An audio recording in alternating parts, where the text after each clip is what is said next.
All right, welcome back to the Island Contracting Nightly Sports Call. Let's get right to the phone line. We got a lot of calls, jam-packed phone line right now. We got Dan in Katanning. How you doing, Dan? Doing great. How about yourself? Good. Thanks for calling. Yeah, you guys sort of touched on it. I'm wondering about this Haskins. Is he worth his number one draft pick with Washington? And, is Rudolph that much better than Haskins? I mean, we had Big Ben saying that Haskins can throw a ball through a car wash and never get it wet. Yeah, but the problem is, Dan, where's he throwing it to? Which car wash? Which car wash? Is he throwing it to the right car wash? Here, can I table behind the curtain here? It is obvious if you read between any of the lines present that Ben Roethlisberger is no fan of Mason Rudolph's. He hasn't been since the day they drafted him. Hey, go look at the playbook, et cetera, et cetera. He's not a fan of Mason's. So him saying something nice about Dwayne Haskins a couple months ago is just as much a little, kind of a chop at Mason as it is anything. Haskins has first-round talent. The arm is a first-round arm. The amount of mobility, which is not great, but it's enough for a guy that big, it's first-round graded all over the board. The maturity level is clearly not, though, and that's what's disappointing. The Steelers took a chance on him, and if he isn't taking that chance and running with it and being serious about it, that does not bode well for the future. I'm at practice just about every day. I didn't go today, but I'm at practice just about every day. One day, he looks unbelievable. The next day, he can't hit the broadside of a barn. And there's just not consistency there with him. It's got to be a focus thing, Richie. Yeah. I mean, it has to be, though. Like, you can't be that talented, in my opinion, and be that inconsistent in practice, right? It just has to be, are you locked in on a given day or are you not? And the task that they gave him was, you've got to be locked in and day out with the hardest thing in the world as the carrot dangling in front of you. Nothing. There is nothing he was going to get out of that this year unless the season devolved into catastrophe. And I think that's tough for a lot of people to be working towards something with no definitive goal or reward in sight. The goal or the reward, Chris, should be next year, a chance to start, right? But it's next. But you see what I mean there? Yeah, I know what you mean. Year. But plans change. Like, what if somebody, okay, like, for example, I'll tie a bunch of stuff together here. Kenny Pickett, Rockets up draft boards. Dwayne Haskins had gone on the record and said certain things were promised to him or whatever in the offseason. Do you remember that? Yes, and we all kind of speculated as to what that might be. I think I might ask the question. I was there in that interview. Mea culpa. My bad. If no, it was but you asking I know the what you question, mean, my though. bad. I know. I'm not saying. I was just saying. So say you're him, right? And this is where it takes discipline and focus. And you're told certain promises are made, but it's next year where all this stuff's happening. And then say Kenny Pickett explodes onto the scene the way that he does, just for argument's sake. Yeah. And the Steelers suddenly say, hey, wait a minute, we've seen this guy, we know this guy, he's made a ton of starts. He had the opposite in Dwayne Haskins' terms of college experience, he had a ton of it. And he looks like a born leader who can make NFL throws. Maybe we pick him. Suddenly, if you're Dwayne Haskins, you're the guy that this team didn't draft, didn't spend anything to get. Kenny Pickett, for example, or Matt Corral or anybody is their first-round pick. Guess what? You're not getting a chance at that point. That's probably going through Haskins' mind, but he can't afford for it to be. All right. Since we brought him up, let's just propose a question. Let's just throw this out here. I'm going to throw something out at you. Mason Rudolph or Kenny Pickett next year. Say the Steelers did draft him.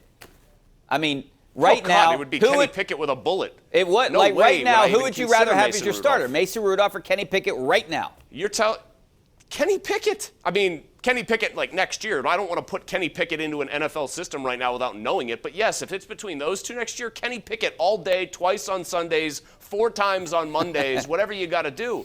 I know Mason Rudolph can't do it. I have eyes. I have ears. I hear things. I listen. I watch. He can't play at this level as a starter. Is he one of the 80 best quarterbacks in the world? Probably. Maybe even 70 or 65. That's about it, though. Kenny Pickett, I don't know. Maybe he won't be good in the pros, but there's a quality there of the unknown and the scouts that do this for a living loving him that makes me say easily I would take Pickett. By the way, I'd probably take Cincy's Desmond Ridder over all 3. Or as, my main guy of that group, but that's neither here nor there. All right, speaking of not being good, Art has a player he wants to talk about. Let's go out to Art and ask him, how you doing, Art? Yeah, 2 quick questions, gentlemen. First, why is protocol in place when it comes to Devin Bush when he's underperforming? And secondly, what is the strategic advantage by not fully disclosing to his ability to play or not? What's wrong with saying, hey, the man will not be there or he will be? What's the advantage? All right, Chris, I guess what I really want to get into with this question here is, what is wrong with Devin Bush right now? I refuse to grant the idea that he's having this much trouble coming back from a knee injury. It's been over a year now. Yeah. I occasionally see him filling a hole on a play and looking pretty aggressive. I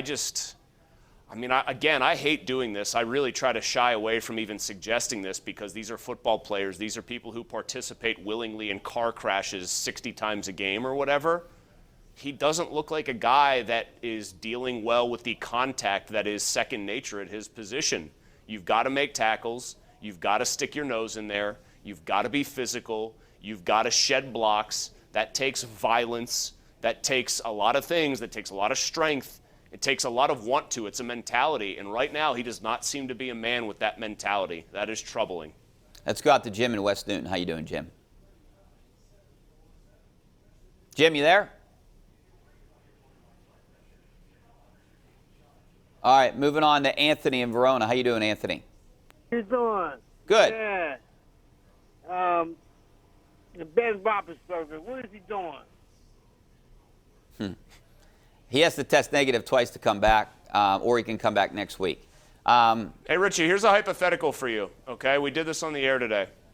Say Ben's second negative test that cleared him to play didn't happen until Sunday morning, right? Say at noon Pittsburgh time, he gets the all clear. So it's 8 hours and 20 minutes to game time. Do the Steelers fly him out on a private jet to Los Angeles to get to the stadium? And if they would do that, would you start him in that game when he woke up that morning having no idea whether or not he could play? Yes and yes. I agree completely. I mean, if he wakes up... I think they actually would, and I think that they should start him if that happens. If he wakes up at 7 in the morning and he gets a test back and it's negative, I'd get the Rooney's jet right there, fly him across the country, and start him. 100%. It's the best option to win right now. It's the right answer. Yeah.